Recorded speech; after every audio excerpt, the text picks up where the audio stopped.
beat the Spurs, but will be without Steph Curry for at least the next 2 games after he twisted his ankle Thursday. Kevin Durant picking up the slack, though, scoring 37. Obviously, this has been a chronic injury for Curry. But, Stephen A., is this what it would take for the Rockets to beat them?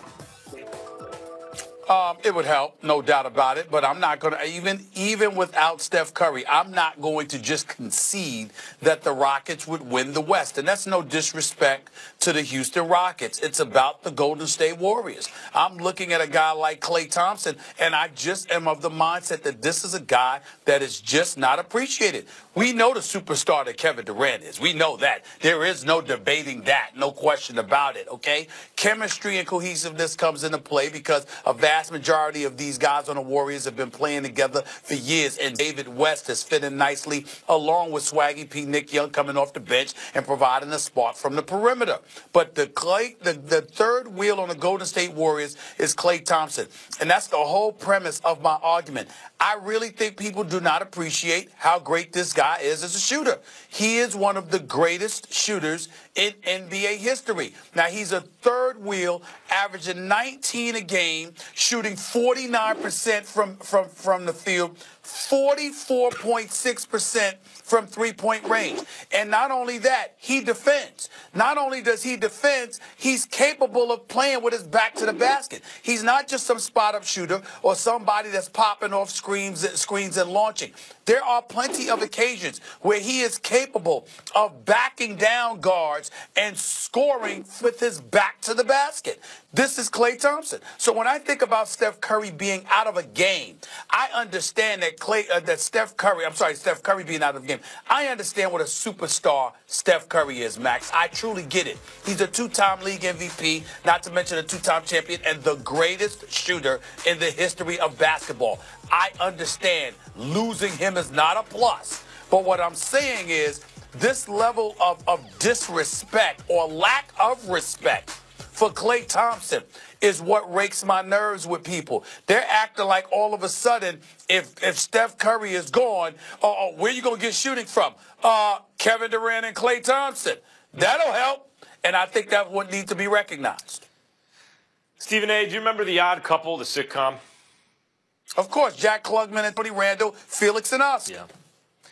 Do you remember when Felix was really disappointed in Oscar, and he would just say, Oscar, Oscar, Oscar? That's correct. That's me right now in this Odd Couple pairing, Stephen A. It's one of my all-time favorite comedies, by the way. One of my all-time favorites. Yeah. Stephen A. Good. It's not about the shooting. We know Klay Thompson can shoot it just about as well, can get hotter than maybe anyone who ever lived. Really, you see some of the point totals he's put up in a quarter, including 37 in a quarter, 26 in a quarter. It's ridiculous. But what makes the Golden State Warriors go? What makes their offense go? It's they have a dribble penetrator in Steph Curry who has infinite range. That's the geometry of the whole thing for the Warriors. Even then, Stephen A., they tend to take harder shots than the Rockets do. The Rockets get higher percentage chances than the Warriors, which is why they have comparable records in spite of the fact that the Warriors shoot it better because they have Steph Curry and Klay Thompson and Draymond Green.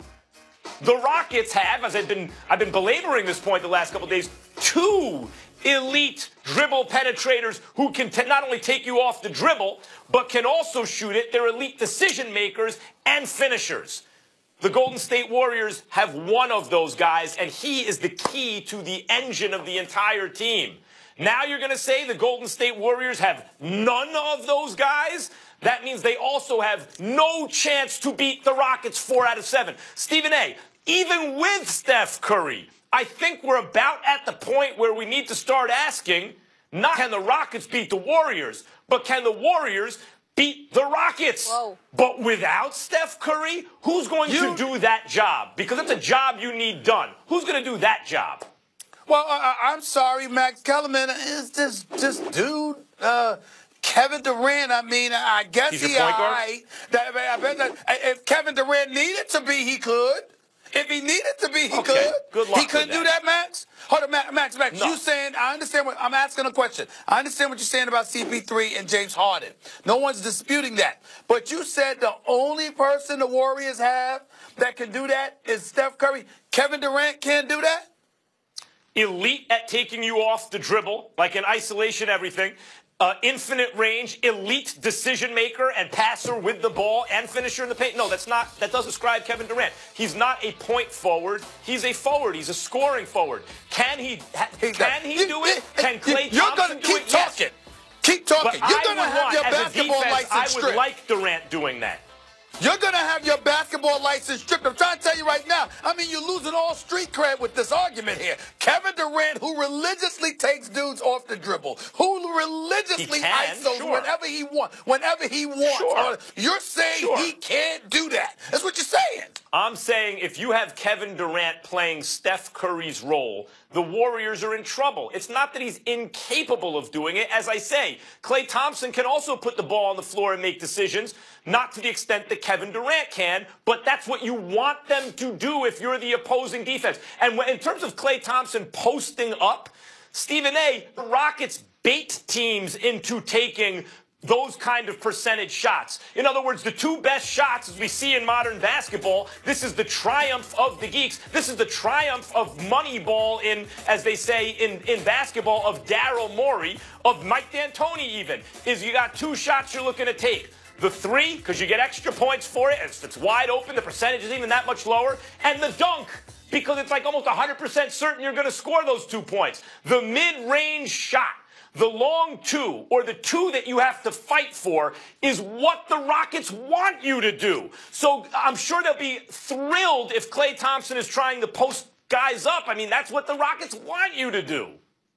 Well, first of all, I wasn't trying to say that that's what Klay Thompson's going to spend this time. See, this is where you get slick and all that stuff. You're always trying to change the damn narrative. You know what I'm saying. I'm not trying to say that Klay Thompson's going to be posting people up all day long. I'm saying he's not just some spot-up shooter. He's not a one-dimensional scorer. He can do a potpourri of things in order to generate points. That's all I'm trying to say. Let's also not underestimate Swaggy P in this regard. I don't have much faith in him in a variety of categories. I have a lot of faith in his ability to hit shots, particularly when he's open. And if you're on the court with a Klay Thompson and a Kevin Durant, and Steph Curry is not there, that that elevates shot opportunities for other people. He's shooting 39.6% from three-point range. He can shoot. That's the one thing he can do. So they have other individuals who can score from the perimeter. All I'm saying is, Max, I'm making your point. Years ago, we lost in Game 7 of the NBA Finals to LeBron in Cleveland when Steph Curry was not 100%. It was Game 7 of the NBA Finals that they got to without Kevin Durant. So they can't do the same without Steph Curry? They weren't playing these Rockets. These Rockets are a different kind of animal right now. Well, they were playing Cleveland with Kyrie. Listen, that Cleveland team didn't reel off 33 out of 34 games when fully loaded. Well, you the one that religiously talks about LeBron is the best. You're the one that religiously talks about how great LeBron is. He's the best in the world, blah, blah, blah, blah, blah. So what I'm saying is that LeBron, hold on, that LeBron does not compare to this Harden? We're not comparing player to player. We're comparing team to team. That LeBron, with his supporting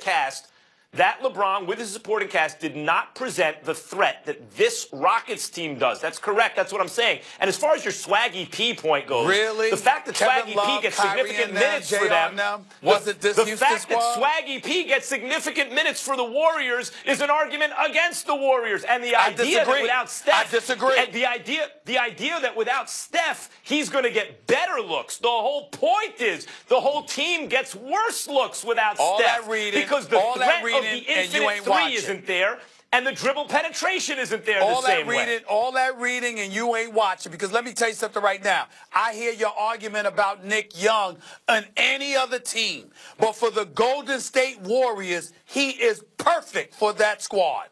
That's basketball. That's his role. You're asking him. It's not like somebody else goes down on the front line or whatever. If a guard goes down and you elevate the responsibility of Nick Young in that system, it's perfect for him, especially if two of the three are on the court with him.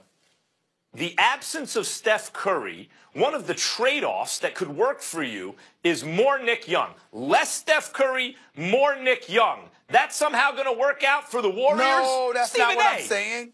That's not what I'm saying. See, once again, you twisting the argument. What I'm saying is if you lose the best or a two-time league MVP and the greatest shooter the game has ever seen, you can never call that a plus. Nobody's trying to say that they're better off without Steph Curry or they're just as good. What I'm saying is when you look at the personnel they still have in place compared to what they're going up against, you have to think about the drop-off. And the drop-off wouldn't be that catastrophic in this system because of the personnel you still have in place. Stephen A., it's totally catastrophic. Even if there wasn't a Rockets team there, it would still be a major problem. As I said, the Warriors have a bunch of great shooters. It's one of the reasons, in spite of the fact that they create significantly less good looks for their teammates. In spite of that, they take more difficult shots. They're still able to be almost as good as the Rockets so far this year. They also hit them, but now you take Steph Curry out of that, the level of difficulty in their shots goes up, not down. You're the one who confessed that you didn't play basketball. Here's the reality of the situation. When you are that superior, that's one of the reasons occasionally you'll see Steve Kerr punching his clipboard because they veer away from that kind of basketball because they're so superior that they sit up there and challenge themselves by not moving the basketball, by not having the appropriate spacing, by not doing certain things because they know they can get away with it. But when they are challenged, they rise up to the occasion and they answer the bell. That's what they do. With Steph Curry, they might not beat the Rockets in a 7-game series. Without Steph Curry, they cannot beat the Rockets in a 7-game series. Without him, they cannot do it. They can't. Meanwhile, the Rockets got a tough one tonight, guys. I don't even know why I talk basketball with you. I don't even know why. Go ahead, Molly. Houston going for 18 straight tonight, facing the East-leading Raptors in Toronto. Guys, playoffs just around the corner. Obviously, the King, though, he's not concerned with where his squad currently stands. Take a listen. I want to play well. I want us to continue to get better. I think we played well tonight, and we was able to get the win. In some games you play well and you lose games. But listen, it doesn't matter to me if I'm a 6 seed or a 3 seed or a 2 seed, 8 seed. If I come into your building for a game 1, it'll be very challenging. All right, Mr. Smith, LeBron doesn't care about the seeding, but Stephen A., is this the year where seeding does matter? I think it is. I think it does to some degree. I'm still going to pick Cleveland to come out of the East. They're my prohibitive favorite. I like the young guys that they've acquired. I like their activity on the defensive side of the floor or the ball, even though they've been struggling as of late. The bottom line is I believe in this team when it comes to the Eastern Conference, but that doesn't mean that home court does not matter, and here's why. Some of the issues that the Cleveland Cavaliers have had, the dysfunctionality that raked through this franchise for the first half of the season, trying to implement new bodies now. Not to mention the fact that Kevin Love has been out and he's coming back, but he, confessed to some of his issues, which we all applaud him for. There's a lot of things to overcome. And when you take that into account, combined with the fact that you've lost your secondary weapon, which was a lethal weapon in Kyrie Irving, and you got to figure things out. With Toronto playing the way that they've played, with Boston playing the way that they've played, having home court advantage is a significant thing. I think it elevates their chances, not to the point where they should be the favorites over Cleveland, but it does put Cleveland in a position where you can't afford to play around with those two teams because the hostility on the road, LeBron, no doubt, is prepared for it, and it's no big deal. But are the other guys ready? We don't know that about them as of yet, and that's why it makes it interesting because you just don't know what those other guys are going to be able to do because it's foreign to them. A Rodney Hood, a Larry Nance Jr., a Jordan Clarkson. It is foreign to them, and it's foreign to a lesser degree to Kevin Love because even though he's been there, he was there with Kyrie and with LeBron. Now it's without Kyrie, and it's just him and LeBron. So you got to look at it from that respect as well. This year it would matter. Seeding would matter, but it doesn't. So what does that mean? It means if LeBron James and the Cavs could possibly wind up as the 1 or the 2 seed, then it would matter. If he'd only had to play either Boston or Toronto because of seeding, then seeding would matter. They ain't going to be the 1 or the 2 seed. They're going to be, at best, the 3 seed. So it doesn't really matter. He's going to have to play both those teams anyway, is my point. And that is what is significant. If he could avoid one, then fine. But if he can't, I'm not even talking about Philadelphia. I saw them match up well with the Cavs. I'm assuming Kevin Love comes back as most of himself, as something between the numbers he'll put up. Let's just do it like that. The counting numbers, Stephen A., that you are very fond of citing, the points, the rebounds, the assists, those sorts of things. Kevin Love will not be what he was in Minnesota, but he'll also be more than he's been statistically in terms of the counting numbers with the Cavs so far. He'll be somewhere in between. He'll have all-star caliber-ish numbers, a top 20 or 25 type player by those kind of numbers. If that Kevin Love shows up, I probably also still like the Cavs as a favorite against either Boston or Toronto. But against Boston and Toronto, now we're talking about, are they going to get out of the East? I really don't know. The way I've seen this Cavs team play, even after the trade, I really don't know. The jury is out. Both those teams present a bigger obstacle than either one of them do. And because he'll only be at best the 3 seed, it doesn't matter. Here's where I'm at with this. When you look at the Cleveland Cavaliers, Max, right now, my mentality has always been, when it comes to the Eastern Conference, LeBron goes off, there's absolutely positively nothing they can do about it. But I think the misnomer or the miscalculation in judgment that we've made at times in the past is because you couldn't key on LeBron but so much because you had to have respect. Not just for the shot of Kevin Love, but the overall ability of a Kyrie Irving, okay? With Kyrie being gone, LeBron could go off, and you could literally say as a team, go ahead and get yours. We putting everybody else on lockdown. And if that's your strategy, it might work. And that's what you got to think about when you think about Boston, and to a lesser degree, or to more of a degree, Toronto. You have to look at them from that perspective. Because if they key on everybody else, if they say we're going to demoralize J.R. Smith, we're going to put him on lockdown, we're going to do the same to Kevin Love, we're going to shut all of this stuff down, what you going to do? LeBron James going to go out there and score 60 a night? That's not his mentality. He's dominant. He was absolutely sensational last year, but he had help. And let's see what happens now.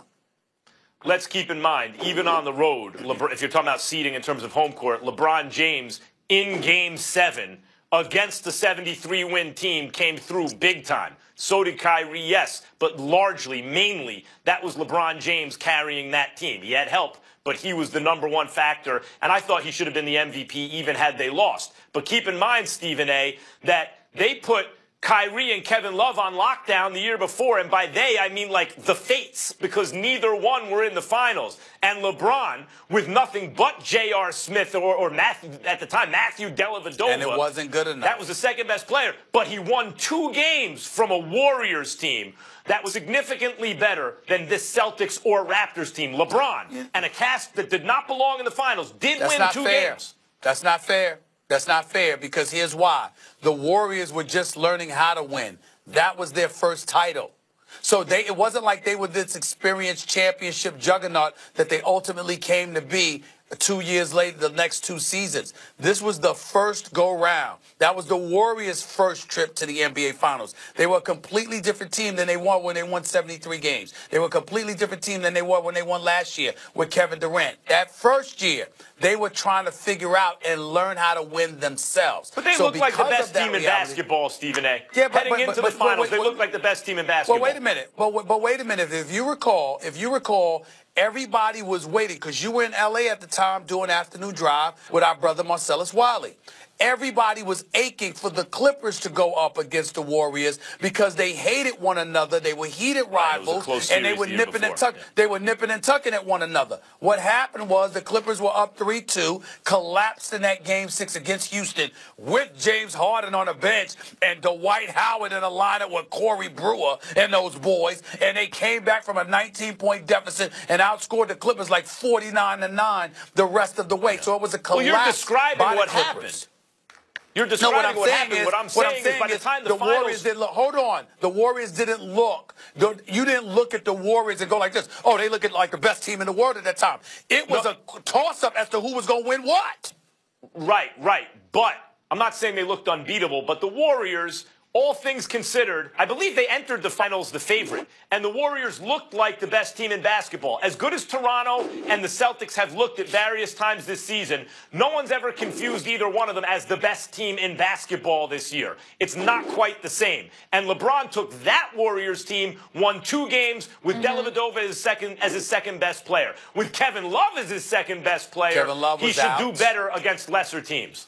Kevin Love was out. Kyrie Irving came into the finals hobbled. I covered that series when they went their playoff run to the finals. It was suspect about Kyrie's health all along, to the point where even his dad was wondering whether or not he should play. And he was playing through games, particularly against Atlanta and other teams, where they were saying, why is he out here and what have you, because he was fighting that hard for, through his health issues. So the fact of the matter is that the Warriors, it wasn't that they were looked upon like this juggernaut. It was that other teams were hobbled, or other teams had their issues. It wasn't the same Warriors team. Can't go by that. Better team, that Warriors team, or either this Raptors or Celtics team? That Warriors team? Yeah, or this Raptors or Celtics team. That Warriors team. No. I think it's a debate. I think it's a debate. I don't think it's definitive that it was the Warriors. To be continued, gentlemen. LeBron's been to 7 straight finals. Each of those times they were either the 1 or 2 seed. Obviously, that's not the case this year. We've got more on LeBron to get to in a bit. Apparently, his list of possible destinations is down to 4. We'll reveal who's in the running for the King. And Aqib Talib is taking his chain-snatching talents to Los Angeles. We'll tell you if the Eagles need to watch out for the Rams in the NFC. Stay tuned. Matt Kellerman.